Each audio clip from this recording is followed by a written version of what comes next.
Não foi por acaso.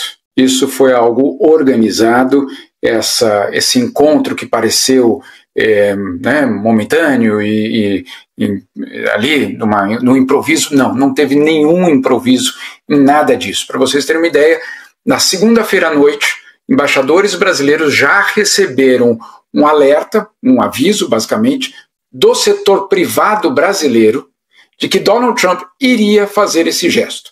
Iria fazer algum gesto de aproximação. Ninguém sabia exatamente o que seria esse gesto. Ou seja, segunda-feira à noite, mais de 12 horas antes, basicamente, desse encontro.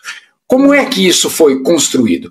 Foi construído justamente numa negociação que envolveu, sim, obviamente, interlocutores do governo, mas, acima de tudo, o setor privado brasileiro e americano, com uma condição. E aí todos estavam de acordo com essa condição. Não haverá discussão, conversa, papo, negociação, absolutamente nada sobre anistia, sobre STF, nada disso poderia entrar na discussão.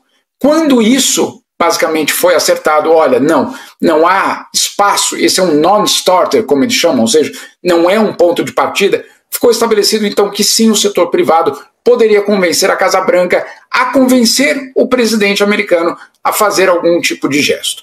Esse gesto, então, organizado, coreografado, eu diria, foi justamente para abrir, então, uma nova etapa de um diálogo. Muito bem, até aí você pode até entender, e aí tem todos os temas, inclusive, que poderão entrar nesse diálogo. Houve uma espécie de acordo. Quais temas podem entrar, quais temas não podem entrar. Adivinha? Um deles que pode entrar, terras raras, ou seja, o acesso dos americanos às terras raras no Brasil, algo ultra estratégico para os americanos por muitos motivos, inclusive pela concorrência com a China. Muito bem, tem essa parte comercial toda estabelecida, tem toda essa preparação feita para que então o presidente Lula, que foi avisado sim antes de tudo isso acontecer, que Donald Trump faria basicamente esse gesto. Agora, dito isso, vamos lembrar quem é Donald Trump. Vamos lembrar de que forma Donald Trump atua. E vamos lembrar que é sempre ele que precisa dar as cartas para que algo, supostamente na visão dele, tenha algum espaço para prosperar. Então, muita cautela em achar que isso é algo positivo para o Brasil. Por enquanto, é só um gesto. Por enquanto, é só uma manobra, eu diria, de alguém que é conhecido por chantagear, assediar, mentir. Ontem ele mentiu durante uma hora inteira, no púlpito, basicamente, mais importante da diplomacia internacional.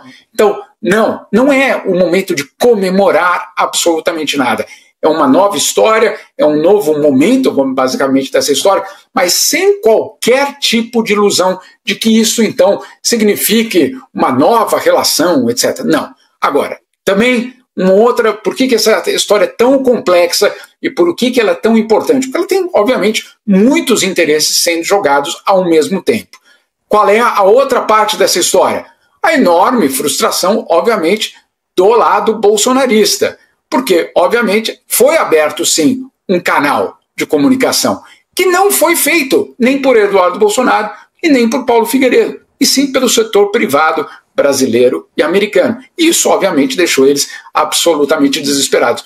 Uma fonte, um empresário daqueles gigantescos que a gente conhece no Brasil hoje, me disse ontem, depois de contar basicamente como foi essa negociação e tal, ele disse o seguinte: eu não queria estar na pele de Eduardo Bolsonaro neste momento. Ou seja, o próprio setor privado brasileiro, sabendo que, óbvio, passou por cima do bolsonarismo para conseguir ganhos econômicos. Ninguém aqui está falando em democracia, ninguém aqui está falando em nenhum aspecto de, não, é extrema-direita moderada americana. Não é nada disso. São vários interesses sendo jogados ao mesmo tempo. Por isso, não é o momento de comemorar absolutamente nada. Isso é um momento estratégico. O governo brasileiro vai ter que ser extremamente cauteloso nessa reunião. Não por acaso essa reunião vai acontecer de forma virtual e não no Salão Oval para evitar uma emboscada, como Donald Trump já fez com Zelensky, como ele já fez com Ramaphosa, como ele já fez com outros líderes, inclusive europeus. Ou seja, não há espaço para confiar em alguém como Donald Trump. isso fica muito claro. Então, a partir de agora, é uma etapa nova, o governo brasileiro já prepara, inclusive, uma lista de itens que poderão ser tratados bilateralmente, claro, nenhum deles anistia, nem STF, nem democracia brasileira, nem eleição, nada disso está em jogo, mas, claro, com muita cautela.